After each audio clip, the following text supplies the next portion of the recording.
Topic which we are discussing in this particular session is more on climate change and urban hydrology. In the perspective of urban hydrology, there are many issues. Which particular issue which I am talking about is stormwater flooding. What happens in a city like Chennai? In the morning we were talking about North Indian examples. This is a typical South Indian city, mega city, which is a part of a coastal area.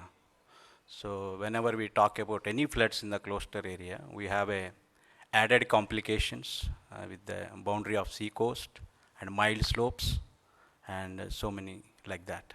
In that perspective, National Institute of Hydrology, we have a center at Kakinada in Andhra Pradesh, which is especially we are doing work on mostly east coast of India. And also this year, the Government of India observing Water Conservation Year. As a part of that, we have initiated many awareness programs, especially our office, that jurisdiction is the Kakinada, that place, it indicates blue color, where we do the last 20 years, we have been doing the various activities, especially in the coastal water resources. I think morning we have enough, we have discussed, but especially floods are classified riverine and urban and coastal. And especially we are talking about coastal urban flooding, which is more on a very complex situation. And that definition, we all know that the system is having facilities to collect, store and convey, treat runoff in urban areas. And this is the discussion why urban floods are increasing. Basically since morning we try to note down myself that whether the floods are due to the climate change alone, a lot of debates are going on across the world, especially in this forum morning we were discussing. Of course, global climate change, basically increase of air temperature. But if you look at this really, if the present land use changes with the topographical conditions, same intensity of rainfall creates more flood. This is what happening in the, in a global scale and a regional scale, impact may be there. But here in this particular case study, this is a project funded by World Bank through hydrology project. So we examined that in a typical case, how the stormwater flooding can be managed using with the tools like mathematical model. That's what the entire presentations will go around it. Basically, increase of flood peak and stormwater network designs are old. If you see the city like Chennai, the designs are pretty old. That time they have used various empirical equations. That time with that land use land cover, that may be giving good values. But today if you check it out once again with the same formula, the coefficients vary and again flood peaks are changing. Then improper maintenance of stormwater network. As you know, you have seen many cities in India, somehow due to various reasons, that should be in a water conveyance system, but is a closed system.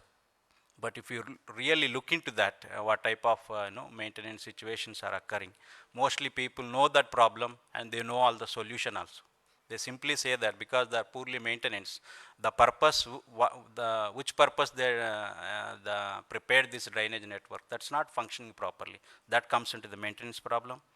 And the impact of boundary conditions like a backwater, tides and other points. If the two streams are joining at various water levels, then naturally some stream is having a backwater effects, and changes in land use land cover. Ultimately in urban hydrology, we convert into these land uses into two terms, impervious or pervious. That is the main source for converting rainfall into the runoff.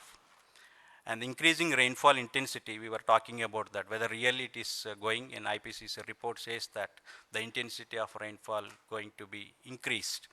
The number of rainy days are going to be decreased. The intensity is going to increase. Such type of things we attribute climate change. All morning we were discussing about variability, climate parameter variability, whatever we call it as, but still this is one of the very, very important parameter which we looked into this type of studies.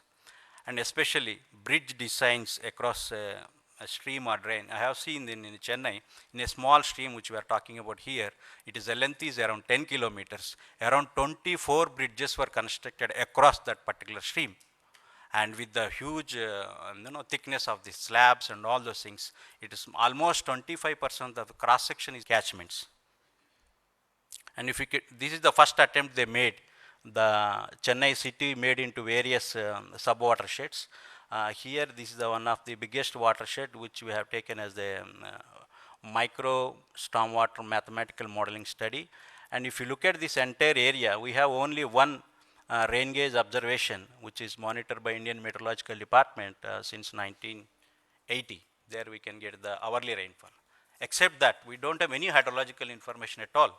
I am talking about rainfall. If you talk about water levels or runoff, literally there is zero. You cannot validate your mathematical models until unless you validate your model, you cannot project anything. So that is the handicap in such type of micro level studies, especially in urban environment. That's why this project is funded.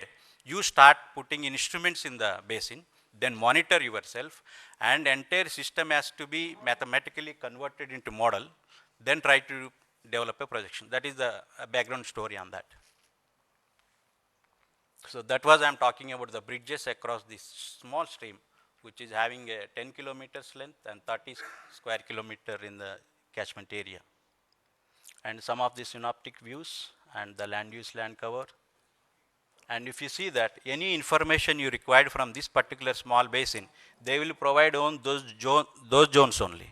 Those things are available different at offices. As previous speaker has pointed out, the water resources information is available on a number of organizations. Within the corporation, we have every information in the zone wise. If a hydrologist want to work on a catchment basin, we have to integrate all the information, or we have to prepare all the spatial information maps by collecting from various sources. And if you see, this is the integrated stormwater network. Even you can see the big gaps in between. So those people are not able to share their information at all. So still, we come out with the project network and we put it in a mathematical form. So these are all the few objectives where the project was funded. And they want to basically evaluate the existing stormwater drainage network efficiency and computation of flow hydrographs. And third one is the improvement of existing stormwater drainage network or to propose additional network to mitigate urban stormwater flooding. So with these objectives, the project was funded. And in order to attempt such type of very unique, micro level studies, there are already well versatile softwares are already available. And among that, I have used in this particular project is XPSWMA model. This is a semi 1D 2-dimensional model. And this is popularly known as stormwater and wastewater management model. Basically, it drives the data information on various thematic layers. The all very well known that area, slope, infiltration, impervious, and all the characteristics. A runoff will be converted into total peak discharge.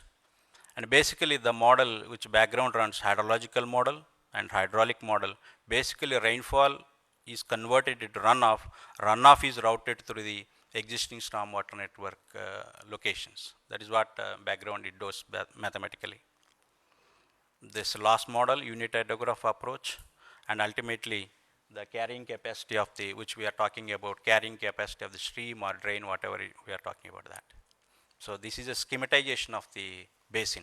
If you want to study the stormwater flooding, we have to do schematization. And in this particular project, with this background, we started initially installing of equipment. As I said initially, there was only one rain gauge was available, and these many rain gauges were network designed and installed in the field in the first year itself. There are two water level recorders, where every 15 minutes water level can be recorded automatically, and there are about 5 rain gauges which we can measure. We have installed tipping bucket, so every minute possible we can get the rainfall into that, and we can download the data and you accumulate it whether you need for 15 minutes or hours or daily. So this is the network we designed, and the each rain gauge is influencing that much area, because until unless you have such type of network, we cannot validate our model, because recently you must have observed it, the rainfall pattern is so drastically changing with place to place. So such type of the spatial variability should be accounted for this type of studies. And if morning we were talking about delineation of watersheds in a catchment level, if you see that any catchment, you nicely give the drainage pattern for the digital elevation model. When you are working on the urban environment, your slopes are design cross sections, everything we have compiled into that. So if you look at the geographical area of each micro watershed, it varies between 160 hectares, maximum highest is 180. Similarly, if you see the runoff coefficient variability of all micro watersheds with the 2 years return period rainfall, the variability we can see in the catchment. So this is the raw data which we have observed from the automatic water level recorder. Then it was processed and it is compared with the rainfall. That is the validation of the data.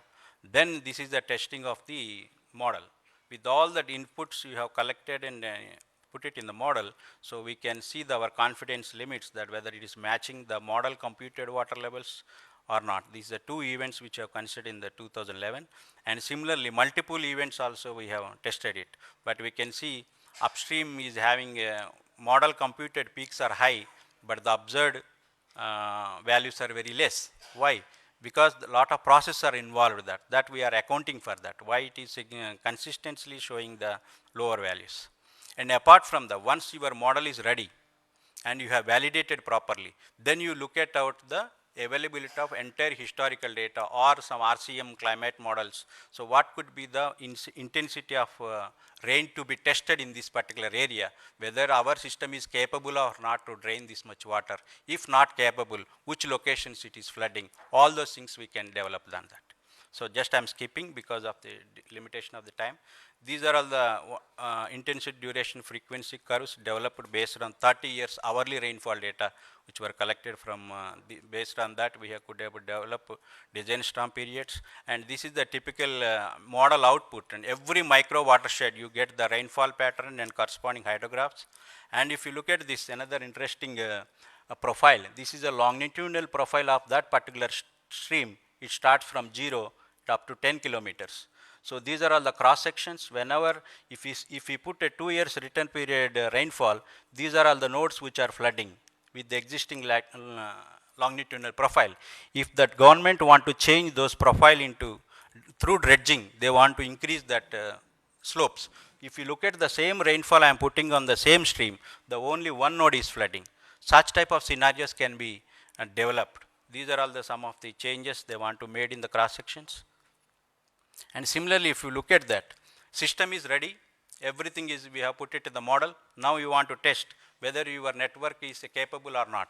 If you see the 2 years return period rainfall with the existing longitudinal profile, those are all the peaks, and proposed, those are all the peaks. That means by dredging and increase the capacity of the conveying the stream, then you can accommodate more flooding. So the water balance, everything is documented here.